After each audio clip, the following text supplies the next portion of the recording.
Meus queridos, nós estamos a partir de hoje dando início aqui a uma série de palestras a respeito do escândalo da cruz. Nós vamos tentar tratar daqui para frente a respeito do conteúdo do verdadeiro evangelho. Mas é óbvio que antes de nós tratarmos do que diz respeito ao conteúdo do evangelho, nós vamos primeiramente refletir um pouco a respeito de como está a situação do evangelicalismo brasileiro. E é exatamente isso que nós iremos compreender nesta palestra, nesta manhã. O apóstolo Paulo diz em Gálatas capítulo 1, versículo 7, uma coisa interessante: há alguns que vos perturbam e querem perverter o evangelho de Cristo Jesus. Há alguns que vos perturbam e querem perverter o evangelho. Sem dúvida nenhuma, meus irmãos, essa também é uma realidade em nossos dias. Há muitos que nos perturbam e querem perverter o evangelho de Cristo Jesus.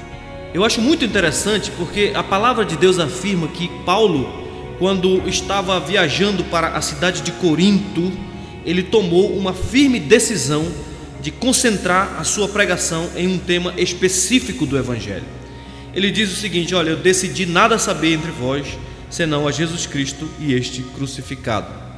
Esta foi a decisão do apóstolo Paulo. Ele decidiu pregar a cruz de Cristo e somente a cruz. Mas infelizmente, meus irmãos, o que nós temos visto por aí anda muito longe desta realidade.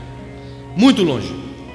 Na verdade, o que nós temos presenciado em nossos dias é uma perversão do evangelho. Mudaram o conteúdo do evangelho. Retiraram aquilo que os apóstolos chamaram de o escândalo da cruz. Transformaram o culto em shows musicais e os sermões em autoajuda. E tudo isso na tentativa ou na intenção de entreter homens não convertidos no arraial de Cristo. Então eu poderia elencar aqui uma série de coisas que os falsos mestres fizeram com o evangelho de Jesus Cristo. Em primeiro lugar, eles substituíram a cruz pela teologia da prosperidade. Meus irmãos, os pregadores da teologia da prosperidade dizem que seguir a Jesus é, na verdade, uma candidatura ao sucesso financeiro e à libertação do sofrimento. Segundo o que eles ensinam, a função do evangelho, na verdade, não é salvar simplesmente as pessoas, mas é resolver os problemas imediatos das pessoas aqui na terra. Para eles, o crente é um homem próspero. O crente não deve aceitar essa situação na qual Deus o colocou. Eles são, na verdade, como aquele ladrão da cruz do Calvário. Eles dizem a Jesus: tu não és o Cristo? Salva-te a ti mesmo e a nós também. Este é o ensinamento dos pregadores da teologia da prosperidade. Eles querem resolver os seus problemas imediatos aqui e agora. Eles não estão importando com a eternidade e com o futuro eterno de suas almas. Infelizmente, meus irmãos, certamente esse pessoal, eles não seguem a Cristo como Senhor, eles não servem a Cristo como Salvador, e sim a seu próprio ventre. E como disse o apóstolo Paulo, com suaves palavras e lisonjas, eles enganam o coração dos incautos. O que é que nós temos visto nesses dias? Nós temos visto uma igreja que repousa sob a mercantilização da fé, uma igreja comandada pelos chefes do povo, uma igreja norteada e guiada pelos falsos apóstolos, paipóstolos, patriarcas, cantores mercenários, lobos e cambistas, corruptores do evangelho, pessoas ávidas pela manutenção do lucro, do monopólio, da extorsão do povo de Deus. E infelizmente, meus irmãos, essas pessoas caminham avante ao fogo do inferno, tendo Deus como mero realizador dos caprichos temporais, fazendo da terra o céu, do ventre o seu Deus, e da mentira o fundamento principal da sua pregação.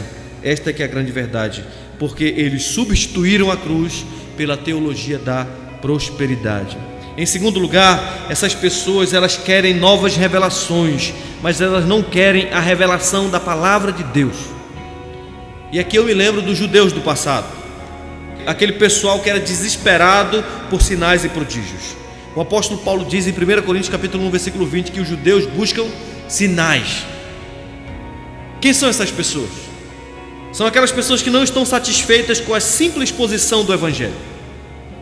É aquele tipo de gente, por exemplo, que não suporta pregação longa, não suportam a ideia de ouvir sermões doutrinários. estão ávidos pela invenção de novos métodos, de novas técnicas, de novas maneiras de alcançar os perdidos. Paulo dizia que ele não se envergonhava da pregação do Evangelho, mas essas pessoas aqui, eles morrem de vergonha do verdadeiro Evangelho. Querem milagres, querem sinais, querem novas revelações, mas não querem a palavra de Deus. E aqui eu me lembro daquele rico, da parábola do rico e do Lázaro que foi para o fogo do inferno. E diz o texto lá que ele imaginava que se alguém dentre os mortos fosse ter com seus irmãos, essas pessoas iriam se arrepender. Ou seja, se milagres acontecessem, certamente eles viriam a crer no Evangelho, mas a resposta de João é solene e instrutiva a ele. Ele diz: eles têm Moisés e os profetas, ouçam-nos.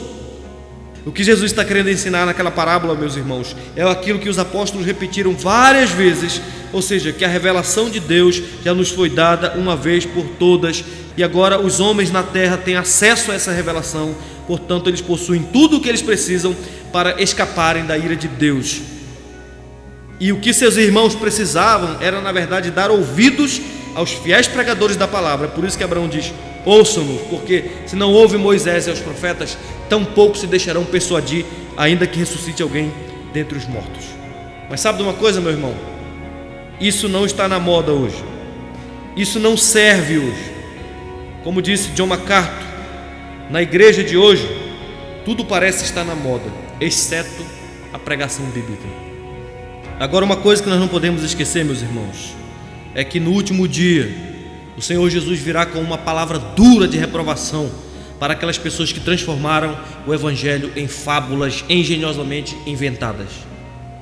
Diz a palavra de Deus lá no livro de Mateus, no capítulo 7, por exemplo, no versículo 22 e 23, o seguinte: muitos naquele dia hão de dizer: Senhor, Senhor, porventura não temos nós profetizado em Teu nome, e em Teu nome não expelimos demônios, e em Teu nome não fizemos muitos milagres? Então Jesus lhe dirá explicitamente: nunca vos conheci, apartai-vos de mim os que praticais a iniquidade. Esse povo também esquece que o aparecimento do iníquo, segundo diz Paulo, é segundo a eficácia de Satanás, com todo o poder e sinais e prodígio da mentira, e com todo o engano de injustiça aos que perecem, porque não acolheram o amor da verdade para serem salvos. É por esse motivo, pois, que Deus lhe manda a operação do erro para darem crédito à mentira, a fim de serem julgados todos quantos não deram crédito à verdade, antes, pelo contrário, deleitaram-se com a injustiça. Infelizmente, meus amados irmãos, como dizia Paulo, nós dizemos isso até chorando, que muitos desses operadores de milagres serão condenados por Deus e entregues à prisão perpétua, pois deleitaram-se aqui na terra com a corrupção do único verdadeiro Evangelho de Jesus Cristo. Em terceiro lugar, nós vemos também em nossos dias que a adoração e o culto de Deus foi transformado em emocionalismo. Está na moda a chamada adoração extravagante. O que é a adoração extravagante? Nada mais é, meus amados irmãos, do que aquela forma de culto ditada pelo gosto dos adoradores e não pela autoridade da palavra de Deus. Por isso, em nossos dias, os cantores se transformaram em levitas. Dirigente de louvor que deveria conduzir o cântico congregacional virou simplesmente um animador de culto, sempre com uma palavra melosa, aquela coisa assim na intenção de emocionar as pessoas, de emocionar os ouvintes. E aqui eu me lembro dos filhos de Arão, que levaram fogo estranho perante a face do Senhor. Eles brincaram com o Senhor, eles brincaram com o culto de Deus. E nós vemos em nossos dias, meus irmãos, infindáveis campanhas de curas e revelações. O Deus eterno, meus irmãos, passou a ser um objeto de uso. Na verdade, eu poderia sem sombra de dúvidas dizer que Deus passou a ser um mero palhaço engraçado numa brincadeirinha de circo. Num circo onde tudo é permitido, inclusive rolar pelo chão, rir descontroladamente, andar de quatro imitando animais. E como disse o reverendo Paul Walsh, essas igrejas são carnais, usando métodos carnais para atrair homens carnais. Depois essas mesmas igrejas carnais inventam mais métodos carnais para manter homens carnais dentro do arraial de Cristo. Ah, meus irmãos, é assim que está o evangelicalismo brasileiro: doente, corroído, corrompido, adulterado. O entretenimento tomou conta dos púlpitos. Como disse Charles Spurgeon, por meio de apresentações dramatizadas, os pastores fazem com que as casas de oração se assemelhem a teatros, transformam o culto em shows musicais, os sermões em arengas políticas ou ensaios filosóficos. Na verdade, eles transformam o templo em teatro e os servos de Deus em atores cujo objetivo é entreter os homens. Em quarto lugar, meus irmãos, nós vemos também em nossos dias que o Evangelho foi transformado em pragmatismo. O que é pragmatismo? Pragmatismo é a noção de que a verdade é aquilo que funciona e que dá resultados. Se algo dá resultados, então deve ser aceito como verdadeiro. Essa é a ideia do pragmático. A grande pergunta do pragmatismo não é certo, mas sim, dá certo? Pois bem, eu queria dizer para vocês nessa manhã que as igrejas brasileiras estão tomadas de pastores pragmáticos. Por isso que nós vemos por aí campanhas políticas, distribuição de amuletos, lenço ungido, sal grosso, canetas abençoadas, marketing para todos os lados, invenções humanas na tentativa de auxiliar Deus a salvar o seu povo. Há muitos aparatos pagãos que são repudiados pela palavra de Deus, que hoje são aceitos dentro da igreja do Senhor. Meus irmãos, todas essas coisas são invenções humanas, são abomináveis aos olhos de Deus. Porém tem um detalhe: elas funcionam, e se elas funcionam, elas são validadas pelos pastores pragmáticos. E o pior de tudo, sabe o que é? Que não há exposição consistente da palavra de Deus. Hoje a fiel pregação da palavra de Deus foi substituída por piadas motivacionais. E qual é a consequência disso tudo? A consequência é que a voz do líder ganha o valor absoluto. Ninguém pode se levantar contra o ungido do Senhor. E qual é o resultado? O resultado é que essas igrejas são como as igrejas de Sardes, com uma enorme fama de que estão vivas, experimentando assim um grande avivamento. Porém Deus diz que estão mortos. Meu irmão, não esqueça disso. Pragmatismo é coisa séria. Pragmatismo bate de frente com a palavra de Deus. Isso porque a verdade do Evangelho não pode ser determinada por aquilo que funciona ou por aquilo que não funciona. Deus não é pragmático. Desde toda a eternidade, meus irmãos, Deus estabeleceu e determinou um único método pelo qual Ele salvaria o seu povo. E esse método é a fiel exposição da palavra de Deus. Aprove a Deus salvar os que creem pela loucura da pregação, diz o apóstolo Paulo em 1 Coríntios capítulo 1, versículo 21. E assim a fé vem pela pregação, diz Paulo em Romanos capítulo 10, versículo 17. Meus irmãos, a pregação fiel da palavra é o método de Deus. Mas infelizmente as pessoas substituíram o método de Deus por métodos pagãos, por métodos humanos e mundanos que não são validados pela palavra de Deus. E por fim, o que nós vemos em nossos dias é que o Evangelho de Cristo Jesus foi transformado em um catolicismo medieval. Dr. Augusto Nicodemos escreveu um livro muito interessante onde ele trata sobre esse assunto, onde ele diz que a alma dos evangélicos ainda é católica.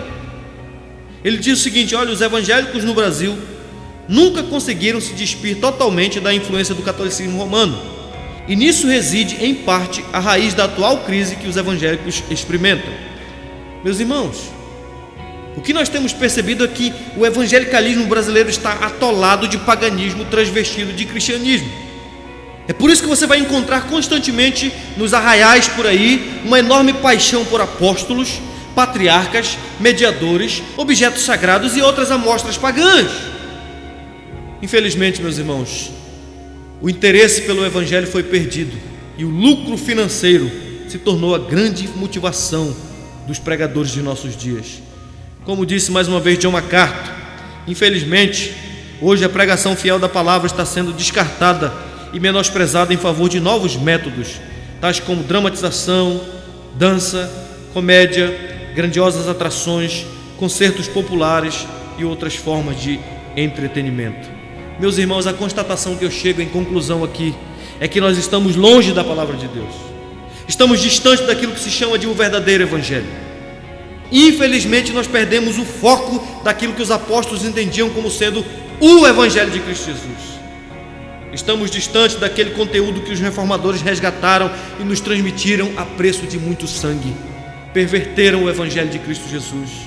Portanto, você que é um jovem cristão, uma moça de Deus, um rapaz de convicções na palavra de Deus, lembre-se disso. Hoje é como nos dias da reforma. Nós precisamos de novo de uma nova reforma. Nós precisamos de uma volta urgente ao antigo evangelho. Caso contrário, meus irmãos, não apenas a nossa geração, mas todas as gerações futuras serão contaminadas e prejudicadas por causa da nossa infidelidade ao evangelho de Cristo Jesus. A minha esperança é que você se levante como uma pessoa corajosa e não se renda ao mercado gospel. Que você seja ousado, que você seja corajoso e se levante em defesa da fé, mesmo nesse cenário tão dramático da história do cristianismo de nossos dias. Que Deus possa nos ajudar nisso, meus irmãos. Amém.